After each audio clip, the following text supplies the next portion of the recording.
ఇప్పుడు నేను నారాయణీయంలో 3వ శ్లోకం చదువుతున్నాను.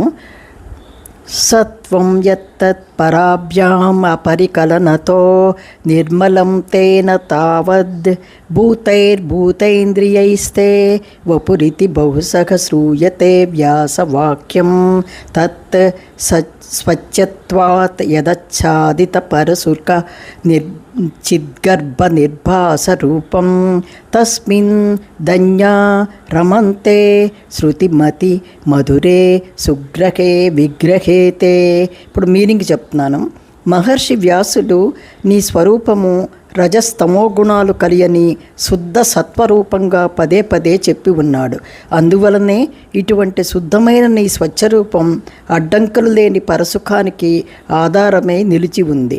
నీ స్వరూపం ఊహించుకొనటానికి సులభతరమైనది, అంతేకాక దాని వివరణ వినటానికి మధురమైనది. ఈ విధముగా ధన్యులైన భక్తులు నీ స్వరూపాన్ని ప్రార్థిస్తూ వర్ణనలు వింటూ ఆనందాన్ని పొందుతున్నారు. ఓ గురువయ్యారు దేవా.